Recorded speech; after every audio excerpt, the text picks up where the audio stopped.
Hello दोस्तों, तो आज हम लोग न्यूटन्स लॉ ऑफ मोशन में कोई कॉन्सेप्ट्स नहीं पढ़ने वाले हैं, एक टूल पढ़ने वाले हैं जो प्रॉब्लम सॉल्विंग हमें काफ़ी मदद करता है। एक ऐसा टूल पढ़ने वाले हैं जो प्रॉब्लम सॉल्विंग हमें काफ़ी मदद करता है। हम लोग किसी भी ऑब्जेक्ट का एफबीडी बनाना सीखेंगे, फ्री बॉडी डायग्राम बनाना सीखेंगे। अब यार फ्री बॉडी डायग्राम का जो इस्तेमाल है एक टूल की तरह ही है, कोई कॉन्सेप्ट्स नहीं है, एक टूल की तरह है जो प्रॉब्लम सॉल्विंग में हेल्प करता है, जो मैंने अभी बताया है। ये केवल एनएलएम में ही नहीं काम आएगा, ये आपका पूरी मैकेनिक्स में काम आएगा, बल्कि पूरी फिजिक्स में ये चीज़ आपको काम आएगी। ये जो तरीका है, जो वे है प्रॉब्लम सॉल्विंग का, ये आपको काम आएगा। तो आज हम लोग एफबीडी बनाना सीखेंगे और एफबीडी से पहले टेंशन फोर्स के बारे में थोड़ा जान लेते हैं, क्योंकि हम लोगों ने नॉर्मल कॉन्टैक्ट फोर्स के बारे में चर्चा कर ली थी, एमजी के बारे में चर्चा कर ली थी, टेंशन फोर्स के बारे में थोड़ी रह गया था। तो मैं नॉर्मल फोर्स फटाफट बता दूं। नॉर्मल फोर्स क्या होता है? मान लीजिए कोई सरफेस है, ऐसा कोई सरफेस है, इस पर एम मास का कोई ऑब्जेक्ट रखा है, एम मास का कोई ऑब्जेक्ट रखा है। आप किसी सरफेस पे कोई एम मास का ऑब्जेक्ट रखा है तो वो नीचे डाउनवर्ड डायरेक्शन में एक फोर्स लगाता है सरफेस के ऊपर, उसे हम बोलेंगे एम जी। ठीक है, हर एक ऑब्जेक्ट लगाता है। अगर वो अर्थ पर रखा है तो हर एक ऑब्जेक्ट, अगर उसके पास मास है तो सरफेस पर एक फोर्स लगाता है, उसे हम लोग एम जी बोलते हैं। अब सरफेस भी ब्लॉक पर एक फोर्स लगाएगी, उससे ही हम लोग बोलते हैं नॉर्मल कॉन्टैक्ट फोर्स। अब इसका नाम नॉर्मल कॉन्टैक्ट फोर्स क्यों है? तो सबसे पहले नॉर्मल कॉन्टैक्ट फोर्स हमेशा जब दो ऑब्जेक्ट कॉन्टैक्ट में होते हैं तब लगता है। नॉर्मल कॉन्टैक्ट फोर्स हमेशा दो ऑब्जेक्ट जब कॉन्टैक्ट में होते हैं तब लगता है, और दोनों की जो कॉमन सरफेस होती है उसके परपेंडिकुलर लगता है, उसके नॉर्मल लगता है। ठीक है, तो इसीलिए इसका नाम है नॉर्मल कॉन्टैक्ट फोर्स। तो ये नॉर्मल कॉन्टैक्ट फोर्स है। और एमजी जैसा कि मैंने बताया कि हमेशा एक ग्रेविटेशनल फोर्स लगता है। अगर आप अर्थ पर कोई एक्सपेरिमेंट कर रहे हैं तो आपको एक एमजी तो कंसीडर करना पड़ेगा कि अगर ऑब्जेक्ट के पास एक मास है तो हमेशा उसके ऊपर एक अर्थ द्वारा एक फोर्स लगाया जाता है, जिसे हम लोग एमजी, जिसका मैग्नीट्यूड होता है। ठीक है दोस्तों, ओके। तो अब हम लोग टेंशन फोर्स और पढ़ लें। टेंशन फोर्स जो तीनों जब फोर्स हम लोग पढ़ लेंगे तो इनकी मदद से हम लोग एफबीडी बनाना सीखेंगे। तो टेंशन फोर्स को हम लोग थोड़ा समझ लेते हैं। तो टेंशन फोर्स को अगर मैं थोड़ा फील कराना चाहूँ तो मान लीजिए कोई सीलिंग, वो है छत है, सीलिंग, और उससे कोई रस्सी लगी है। ठीक है, रस्सी लगी है और रस्सी पर एक ऑब्जेक्ट टंगा हुआ है, एम मास का ऑब्जेक्ट टंगा हुआ है। अब जैसा कि मैंने कहा कि अर्थ की बात हो रही भाई साहब, ठीक है, हम लोग स्पेस में इसके एक्सपेरिमेंट को नहीं कर रहे हैं, हम लोग अर्थ पर कर रहे हैं। तो एम मास का ऑब्जेक्ट, इसके ऊपर जरूर है एक फोर्स लग रहा होगा एम जी नाम का। हाँ भाई साहब, बिल्कुल सही बात है, एम जी नाम का फोर्स तो लग रहा होगा। अब एम जी नाम का फोर्स लग रहा है, आपने ऐसा देखा होगा कहीं भी कि ब्लॉक कोई हैंग कर रहा होगा सीलिंग से, तो आप देखते वो रुका हुआ होता है। आपको पता है उसके पास मास है एम जी, नीचे तरफ एक फोर्स लग रहा है। अब आप कह सकते हैं कि mg केवल इस पर फोर्स नहीं लग रहा होगा। अगर किसी, जैसा कि आपको पता है Newton second law of motion से, कि अगर किसी ऑब्जेक्ट पर नेट फोर्स होता है तो वो मूव कर रहा होता है। ये ऑब्जेक्ट है जो टंगा हुआ है वो मूव नहीं कर रहा है, यानी इसके ऊपर नेट फोर्स mg तो नहीं है, जीरो है। तो इसको बैलेंस कौन कर रहा है? भैया ये रस्सी से बंधा है, कहीं ना कहीं रस्सी ही बैलेंस कर रही होगी। तो रस्सी इसके ऊपर एक फोर्स लगाएगी, किस तरफ लगाएगी? अपोजिट डायरेक्शन में। तो रस्सी इस तरफ एक फोर्स लगाती है, उसी हम लोग बोलते हैं टेंशन फोर्स, उसी को हम लोग बोलते हैं टेंशन फोर्स। और टेंशन फोर्स जैसा कि आपको यहाँ दिख रहा है कि जिस भी ऑब्जेक्ट पर लगता है उसके हमेशा अवे लगता है, away from the object along the string. जिस डायरेक्शन में स्ट्रिंग होती है, रस्सी होती है, उसी डायरेक्शन में फोर्स लगता है, और हमेशा कहाँ लगता है? Away from the object. और ये पुशिंग नेचर का फोर्स होता है। जैसे कि आप बचपन में कार आर से खेले हो कभी, मतलब आप तो रिमोट वाली कार से खेले हो। मेरे में रिमोट वो नहीं होता था, मोटर नहीं होती थी, तो बांध के खींचना पड़ता। बड़ी कार थी मेरे पास, बड़ा खिलौना था, तो मुझे बांध खींचना पड़ता था। तो हम लोग उसको पुल करते थे। क्या ये पुलिंग नेचर का फोर्स है? और जो नॉर्मल कॉन्टैक्ट फोर्स है वो पुशिंग नेचर का फोर्स, ऐसा पुश करता है। जैसा कि मैंने अभी बताया, ये जो एम मास का ब्लॉक सरफेस पर रखा है, सरफेस इसको पुश कर रही है, और यहाँ पर जो टंगा हुआ है ब्लॉक एम मास का, इसको रस्सी पुल कर रही है। तो टेंशन फोर्स एक पुलिंग नेचर का फोर्स है। और इलेक्ट्रोमैग्नेटिक इन नेचर, भैया ये क्या बड़ी बड़ी बात बोल दी, इलेक्ट्रोमैग्नेटिक नेचर, इसका क्या मतलब है? इलेक्ट्रोमैग्नेटिक का मतलब ये है कि आप कहीं ना कहीं अगर इस रस्सी को जूम करें, बहुत जूम करें, तो अब इसके अंदर आपको मॉलिक्यूल दिखाई देंगे, और मॉलिक्यूल में जो बॉन्ड है, अगर किसी रस्सी को खींचो, कहीं ना कहीं थोड़े बहुत तो खींचेंगे, और उनको वापस लाने का काम कहीं ना कहीं इलेक्ट्रॉन्स का होगा। तो इसीलिए से इलेक्ट्रोमैग्नेटिक नेचर का फोर्स कहा जाता है। ठीक है, और ये पुलिंग नेचर का है। अच्छा भैया, ठीक है। अच्छा, अगर स्ट्रिंग मासलेस है, और इनएक्सटेंसिबल है, मतलब इसको खींचा नहीं जा सकता और इसका वजन भी नहीं है। आइडियल स्ट्रिंग, आपको ऐसी चीज़ें कल्पना करनी पड़ेगी फिजिक्स में। अगर आपसे कहा ऐसा हो ही नहीं सकता कि किसी चीज़ हो और उसका मास ना हो, आपको इमेजिन करना पड़ेगा कि हाँ ऐसी कोई चीज़ एग्जिस्ट करती है और इसे कितनी भी हालत में खींचा ना जाए। जी तो भाई सब फील कर सकते हैं, ऐसी मेरे पास बहुत सी रस्सियाँ हैं जिन्हें कितना भी खींचो वो टूट जाएंगी, लेकिन एक्सटेंड नहीं होंगी, अपनी लेंथ को नहीं बढ़ाएंगी। हाँ भैया ठीक है, तो इसे बोलते हैं हम लोग आइडियल स्ट्रिंग। अगर आइडियल स्ट्रिंग है तो पूरी जो स्ट्रिंग है उसमें टेंशन फोर्स की वैल्यू क्या होगी, सेम रहेगी, जब तक उसके ऊपर कोई टेंजेंशियल फोर्स ना लगाया जाए। मैंने क्या बोला कि अगर कोई आइडियल स्ट्रिंग है तो उसकी पूरी स्ट्रिंग में टेंशन फोर्स की वैल्यू बराबर होगी। जैसे कि अगर आप यहाँ पर तोड़ कर देखो, मैं एक और बना देता हूँ स्ट्रिंग ऐसा, टिप टिप टिप टिप, ठीक है, ये पूरी स्ट्रिंग है। ठीक है, अब पूरी स्ट्रिंग में जो टेंशन फोर्स यहाँ इसको लगा रहा था वही टेंशन फोर्स है। देखो जिस फोर्स से रस्सी ब्लॉक को ऊपर पुल कर रही थी उसी फोर्स से रस्सी सीलिंग को भी पुल कर रही होगी। ठीक है, उसी फोर्स से सीलिंग को भी पुल कर रही होगी, यानी कि जो टेंशन फोर्स अब किस पर लग रहा है, सीलिंग पर लग रहा है, away from the ceiling and along the string. तो टेंशन फोर्स ऊपर सीलिंग पर भी लगता है, ऑब्जेक्ट पर लगता है। अगर हम बीच में कहीं देखें तो बीच में अगर हम काट दें, तो अगर मैं काट के यहाँ जूम करके ये सीन को आपको जूम करके दिखाता हूँ, ये रस्सी, ये कटी हुई रस्सी है, ये रस्सी का हिस्सा है, मैंने इतना जूम कर दिया ऐसे ना, ये जूमिंग पिक्चर है। ठीक है, अब कहीं ना कहीं अगर ये रस्सी का ए टुकड़ा मान लेता हूँ, इसे बी मान लेता हूँ। अब ए है, बी पर एक फोर्स लगाएगी इस डायरेक्शन में और बी ए पर फोर्स लगाएगा इस डायरेक्शन। क्या समझ में आया?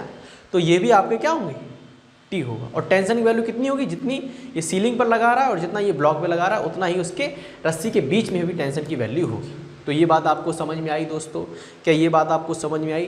टेंशन फोर्स के बारे में क्या क्या पता चला कि ये पुलिंग नेचर का फोर्स है, हमेशा अवे फ्रॉम द, जिस भी बॉडी पर टेंशन फोर्स लग रहा है हमेशा उसके अवे लगता है, ऑब्जेक्ट के अवे लगता है, अराउंड द स्ट्रिंग लगता है ना। और मैंने एक बात बताई कि पूरी स्ट्रिंग में टेंशन की वैल्यू हमेशा सेम रहेगी। अगर ये मासलेस स्ट्रिंग है, आइडियल स्ट्रिंग में पूरी जो स्ट्रिंग है, एक स्ट्रिंग में हमेशा जो टेंशन की वैल्यू यहाँ पर, आप जैसा कि मैंने आपको समझाया, यहाँ पर भी टेंशन की वैल्यू हर जगह सेम होगी, हर एक पॉइंट पर सेम होगी, जब तक कि उस पर कोई टेंजेंशियल फोर्स ना लगाया जाए। टेंजेंशियल फोर्स का क्या मतलब भाई साहब, अभी मैं बताता हूँ टेंजेंशियल फोर्स का क्या मतलब। मान लो कि एक ब्लॉक टंगा है, ठीक है, ब्लॉक टंगा है और इस स्ट्रिंग में टी टेंशन है। मान लीजिए कोई बंदर है और इस पर चढ़ना स्टार्ट कर देता है रस्सी के बीच में। अब बंदर का कुछ मास होगा, अब जब टेंजेंशियल फोर्स यहाँ पर लगने लगा, बंदर ऊपर चढ़ेगा तो कोई ना कोई फोर्स लगाएगा। जब फोर्स लगाएगा तो जो ऊपर की बंदर से ऊपर जो स्ट्रिंग होगी इसका जो टेंशन होगा वो कुछ और होगा और इस स्ट्रिंग का टेंशन कुछ और होगा। फील भी कर लो, इस पर वजन ज़्यादा होगा, T1 की वैल्यू ज़्यादा होगी। क्यों? क्योंकि ये बंदर का मास भी संभाले है और M का भी संभाले है।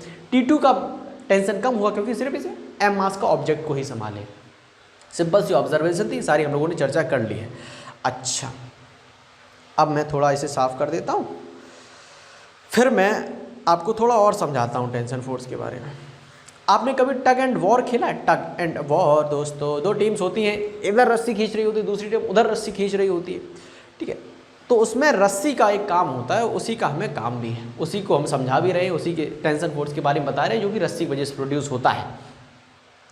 अच्छा ओके, तो यहाँ पर ये ए टीम है, ये बी टीम है, मतलब टीम में एक ही एक लड़का है, एक, हाँ दो लोग खेल सकते हैं टग एंड वॉर।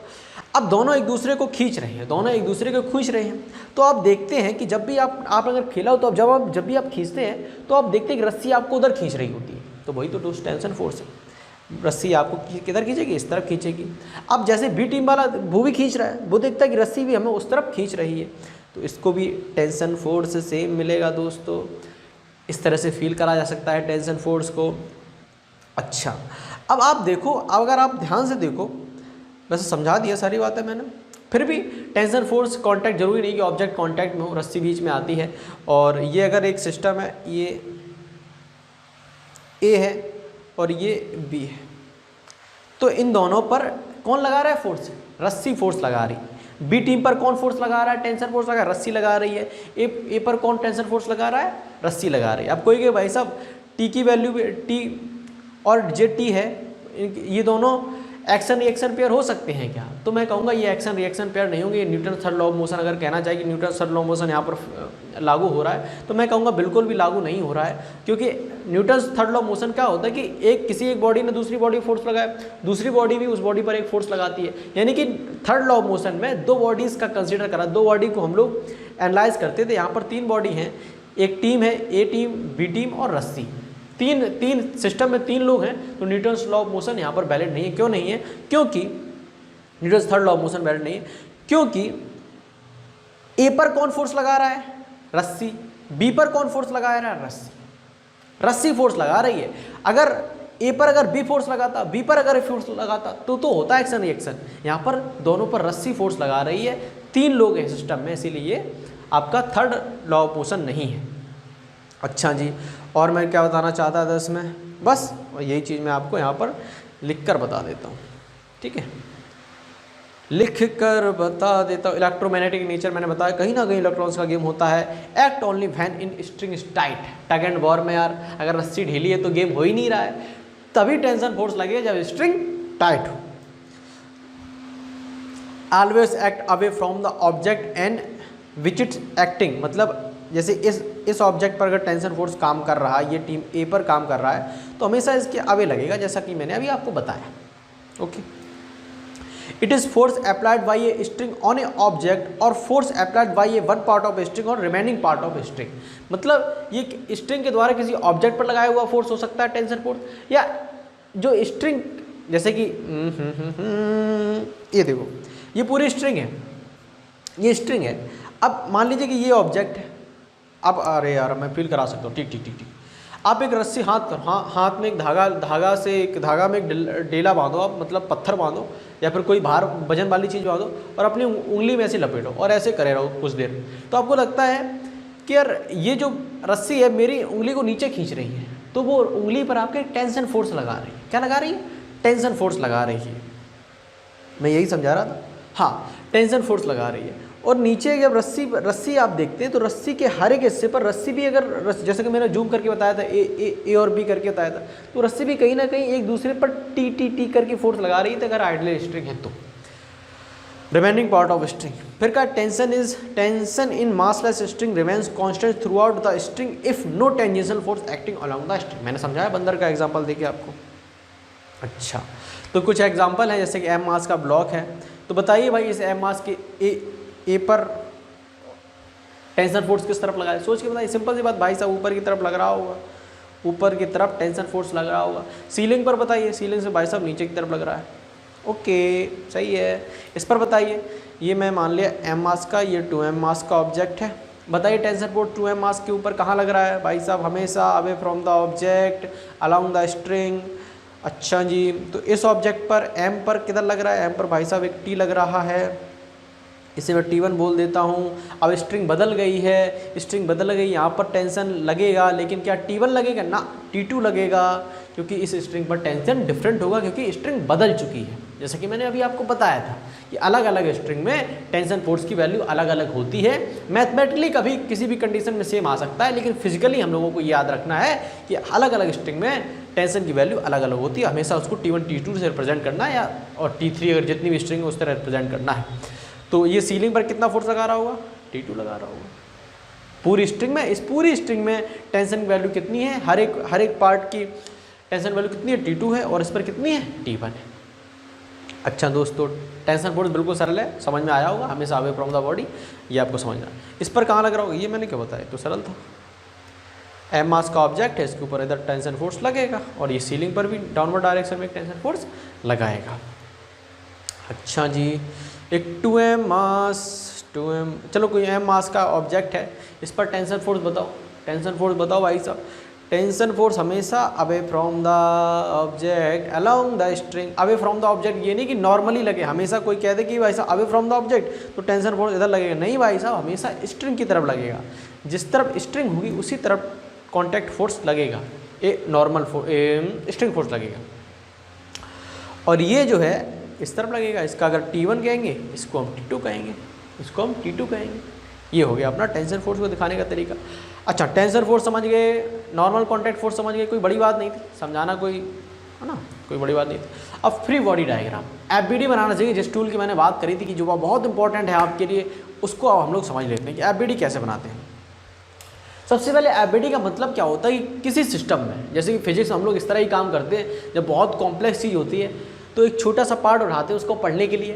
जैसे कि यही सही तरीका है। आपके लाइफ में भी कोई परेशानी हो, सोशली हो, फिजिकली हो, या कोई सवाल आपके लिए कठिन लग रहा हो, तो सबसे सही तरीका है, फिजिक्स बताता है ये तरीका, कि सबसे पहले उसका एक पार्ट को थोड़ा तोड़ उसको अलग रख के उसको समझ लो कि उसके साथ क्या हो रहा है, फिर हम धीरे धीरे सारे पार्ट्स को तोड़कर हम गेम को समझ लेंगे। तो वही यहाँ पर है, जब प्रॉब्लम्स बड़ी बड़ी हमारे पास आती हैं, बड़े बड़े सिस्टम होते हैं, बहुत सारे ब्लॉक्स लगे होते हैं, तब प्रॉब्लम थोड़ी टफ बनती है। तो उसको सरल करने के लिए हम लोग एक ऑब्जेक्ट को बाहर निकालते हैं, एक किसी भी कह सकते हैं ऑब्जेक्ट नहीं, हाँ ऑब्जेक्ट, सिस्टम में कोई ऑब्जेक्ट है उसको हम लोग बाहर निकालते हैं, उसको एनालिसिस करते हैं, उसके फोर्सेस को एनालिसिस हम लोग करते हैं। जैसा कि मैं आपको उदाहरण देना चाहूँगा कि मान लीजिए कि ये एक सरफेस है और इस पर एक m मास का ब्लॉक रखा है।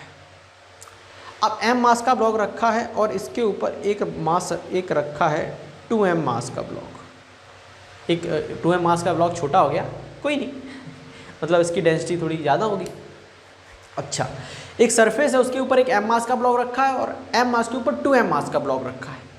अब आपसे मैं कहता हूँ, अब अगर आपको ये A है ऑब्जेक्ट और ये B ऑब्जेक्ट है, मैं कहता हूँ ए का फ्री बॉडी डायग्राम बनाओ। तो ए का फ्री बॉडी डायग्राम का मतलब है कि ए को उठाकर रख लो यहाँ बाहर, एकांत में ए को बाहर रख लो। अब आपको बाहर रखना, उसके बाद ए पर जितने भी फोर्सेस लग रहे हैं, ध्यान देना दोस्तों मैं क्या कह रहा हूँ, ए पर जितने भी फोर्सेस लग रहे हैं उनको आपको रिप्रेजेंट करना है। तो सबसे पहले आपको पता है कि इस ऑब्जेक्ट पर ये 2m है, नीचे की तरफ फोर्स लगाएगा, इसकी सरफेस पर क्या लगाएगा 2mg, और ये ब्लॉक है ए ब्लॉक है, वो भी इसके ऊपर कौन सा फोर्स लगाएगा N1 मान लेते, नॉर्मल कॉन्टैक्ट फोर्स, जो कि अभी मैंने कहा था कि इनका इस्तेमाल करने वाले हैं। ठीक है, अब ये जो ब्लॉक रखा है नीचे, ठीक है, ये भी सरफेस पर एक फोर्स लगाएगा mg, और इसके ऊपर भी टेंशन फोर्स लग रहा होगा N2, अलग अलग टेंशन फोर्स होगा। तो जब हमने ए को बाहर किया, ए को मैंने उठाकर बाहर किया, तो इस पर जितने भी फोर्सेस लग रहे हैं उनको हमें लिखना है। तो इस पर भैया एक फोर्स लग रहा है mg, ठीक है भाई साहब, mg फोर्स लग रहा है, और क्या लग रहा है, ऊपर से एक नॉर्मल कॉन्टैक्ट फोर्स लग रहा है N1, और क्या लग रहा है, एक N2 और सरफेस द्वारा इसके ऊपर लगाया जा रहा है, एक सरफेस द्वारा इसके ऊपर लगाया जा रहा है। फिर से देखो दोस्तों, एफबीडी का क्या मतलब है, किसी सिस्टम से हमें किसी एक ऑब्जेक्ट का एफबीडी बनाना, उसको उठाकर अलग रख लो और उस पर सभी वो फोर्सेस आपको रिप्रेजेंट करने हैं जो उस ऑब्जेक्ट के ऊपर लग रहे हैं। इससे मतलब नहीं कि उसने किस पर फोर्स लगाया, आपको सिर्फ वो फोर्सेस लिखने हैं जो उस बॉडी पर लग रहे होते हैं। उस बॉडी ने कहाँ किस पर फोर्स लगाया, इससे हमें कोई मतलब नहीं है। जैसा कि आप देख सकते हैं कि इस ऑब्जेक्ट पर N2 एक फोर्स लग रहा है जो कि सरफेस ने लगाया है, N1 एक फोर्स लग रहा है जो कि ऊपर जो ब्लॉक उसके रखा है उसने एक फोर्स लगाया है जिसका मैग्नीट्यूड कितना है N1 है, और mg इसके ऊपर लग रहा है। इसके ऊपर जितने भी फोर्स लगे वो हमने रिप्रेजेंट कर दिए। अच्छा, तो इस प्रकार से हम लोग एफबीडी बनाते हैं। अब कहो भाई 2m की भी बना दो, यानी b वाले की बना दो। तो TMV, तो इसके ऊपर भाई साहब एक नीचे mg 2mg तो फोर्स लगेगा ही, और कौन सा लग रहा है, एक नॉर्मल फोर्स लग रहा है। क्या लग रहा है, नॉर्मल फोर्स कौन सा लग रहा है, नॉर्मल फोर्स इसके ऊपर लगेगा N1, ठीक, N1। एक्शन रिएक्शन क्लियर हो गया, ठीक है। तो इस प्रकार से हम लोग एफबीडी बनाते हैं। एक और एग्जांपल ले लेता हूँ मैं, ये स्ट्रिंग वाला और टेंशन फोर्स वाला, ये एक ऑब्जेक्ट है 2m मास का। अब इसके ऊपर इसकी एफबीडी आप बनाओ, इसकी एफबीडी बनाओगे तो सबसे पहले इसको अलग रख लो 2m, और यहाँ पर फोर्स रिप्रेजेंट कर दिया करो कि यहाँ पर 2mg नीचे लग रहा होगा और ऊपर इसके ऊपर एक टेंशन फोर्स लग रहा है। तो वही दोनों फोर्स जो इसके ऊपर लग रहे हैं कि इसके ऊपर एक टेंशन फोर्स लग रहा है, नीचे 2mg फोर्स लग रहा है। ये बन गया भाई साहब एफबीडी। ज़्यादा सरल नहीं है, बस मेरा जो स्टेटमेंट मैं आपको बोल रहा हूँ कि जितने भी ऑब्जेक्ट पर जितने भी फोर्सेस लग रहे हैं वो आपको रिप्रेजेंट करने होते हैं। जैसा कि यहाँ पर लिखा है, मैं पूरी कहानी अपनी साफ कर देता हूँ। A diagram shows all external forces acting on object is called a free body diagram. जितने भी एक्सटर्नल फोर्सेस लग रहे हैं उसको रिप्रेजेंट करना ही हम क्या कहते हैं, फ्री बॉडी डायग्राम कहते हैं, जो मैंने आपको समझाया। एग्जांपल के तौर पर ये जो मैंने बताया आप करके देखिएगा। इसको आप 2m मास मान बोल दीजिए, इसको m मास। ये a ऑब्जेक्ट है, b ऑब्जेक्ट है, फटाफट करके दिखाइए भाई साहब। सबसे पहले क्या करना है, ऑब्जेक्ट के आपको जितने भी फोर्सेज लग रहे हैं उसको रिप्रेजेंट कर लेना है। फिर जिस ऑब्जेक्ट का एफबीडी बनाना उसे बाहर रखना उठाकर, जितने भी एक्सटर्नल फोर्स है उनको रिप्रेजेंट करना है। बस अभी आप एफबीडी बनाना सीखिए, फिर फोर्स की वैल्यू क्या होगी उसको हम लोग आगे चर्चा करेंगे। शांति रखिएगा, सारे काम होंगे क्योंकि हम लोग स्टेप बाय स्टेप समझेंगे, प्रॉब्लम सॉल्विंग हमें आसानी। जैसा कि हम लोगों ने बिल्कुल सरल कहानी स्टार्ट करी। सबसे पहले हम लोग फोर्सेस के बारे में जाना था कि फोर्सेस होते क्या है, न्यूटन्स लॉ ऑफ मोशन की मदद से हम लोगों ने फोर्सेस को जाना था। फिर हम लोगों ने फोर्सेस कौन कौन प्रकार के होते हैं हम लोग उनको पूरी लिस्ट पढ़ी थी। फिर हमने फोर्सेस को थोड़ा और तोड़ा था, नॉर्मल कॉन्टैक्ट फोर्स बिल्कुल सरल चीज़, टेंशन फोर्स अभी पढ़ा, mg फोर्स। अब हम लोग फ्री बॉडी डायग्राम बनाना उनसे सीख रहे हैं। उसके बाद हम लोग वैल्यू कैसे निकालेंगे उसको सीखेंगे, और फिर एक्सेलरेटेड ऑब्जेक्ट का वैल्यू कैसे निकालते हैं। फिर ऐसे ही हम लोग स्टेप बाय स्टेप आगे बढ़ते चले जाएंगे। अच्छा, तो इसका आप बताइए और इसको भी बताइए आप, मैं बता चुका हूँ। इसको भी आप इसका फ्री बॉडी डायग्राम बनाइएगा। फ्री बॉडी डायग्राम फिर से बता देता हूँ। अगर m मास का ऑब्जेक्ट है, इसको मैंने शायद नहीं बताया, तो ये इसका बनाना है। ये है, ये b है। सबसे पहले इसकी फोर्स रिप्रेजेंट कर दो। इसके ऊपर 2mg लग रहा है, इसके ऊपर mg लग रहा है, और ये इसके ऊपर एक T1 नाम का फोर्स लग रहा है, और ये भी नीचे की तरफ T1 इसके ऊपर लग रहा है। ये स्ट्रिंग बदल जाती है तो यहाँ पर T2 फोर्स लग रहा है। जब हम ए के ऊपर सारे एक्सटर्नल फोर्स दिखाएंगे तो जितने भी हमें दिख रहे हैं वो हम लगा देते हैं। सबसे पहले तो mg लग रहा है, वो दिखाई दे रहा है, एक T1 हमें दिखाई दे रहा है, और ऊपर की तरफ हमें एक T2 दिखाई दे रहा है। जितने भी सारे फोर्सेज हैं हम रिप्रेजेंट कर दें, इसी को हम लोग FVD कहते हैं, फ्री बॉडी डायग्राम कहते हैं। अच्छा, इसका फ्री बॉडी डायग्राम बनाओ। ये m मास का ब्लॉक है, ये रॉड रखिए, इसका फ्री बॉडी डायग्राम बनाओ। रॉड का सबसे पहले, ये रॉड A है, ये B है। फटाफट रॉड का फ्री बॉडी डायग्राम बनाइएगा दोस्तों, फटाफट बनाइएगा। कैसे बनाओगे, तो सबसे पहले सारे फोर्सेज जो लग रहे हैं, मान लीजिए ये N1 है, क्योंकि जो दीवार है उस पर जो भी ये रखा है, जो भी ऑब्जेक्ट है, रॉड रखी है, वो N1 फोर्स लगा रही है। यहाँ पर एक N2 फोर्स लग रहा है दोस्तों, नॉर्मल कॉन्टैक्ट फोर्स। और ये जो सरफेस है, इसके ये जो रॉड है, इस ब्लॉक पर एक फोर्स लगा रही है N3, ठीक है। और यहाँ पर भी एक N4 ऑब्जेक्ट लग रहा होगा, क्योंकि ये ब्लॉक सरफेस पे रखा है, वो भी नॉर्मल कॉन्टैक्ट फोर्स लगा रहा होगा। थोड़ा बहुत फोर्स यहाँ पर भी होगा, N5। तो इतने सारे फोर्स लग रहे हैं। अब ए पर निकालना है, यानी आपको रॉड पर निकालना है, तो रॉड सबसे पहले बनाओ। रॉड, इस पर एक फोर्स लग रहा था भाई साहब, एक N2 लग रहा था, और एक इस तरफ N1 लग रहा था, ठीक है। और इस ब्लॉक पर जो ये टिका हुआ है, इस पर भी हमें एक फोर्स मिल रहा था, वो था N3। तो इस पर जो फोर्स लग रहे हैं वो सारे हम लोग रिप्रेजेंट कर दिए हैं। ए पर जो फोर्स लग रहे हैं वो रिप्रेजेंट करो। FVD बनाओ इसका भाई साहब, m मास का ब्लॉक है, तो सबसे पहले भाई साहब ये हो गया N4, ये हो गया N5, और ये एकदम यहाँ पर लग रहा है N3। ये सारे फोर्सेस लग रहे हैं इस ब्लॉक में। इस तरह से हम लोग FVD दोस्त बनाते हैं। इसका FVD आप बना के दिखाइएगा। तो FVD बनाओगे तो मैं थीटा इसका ले लो, थीटा ही है। FVD फटाफट बनाइएगा।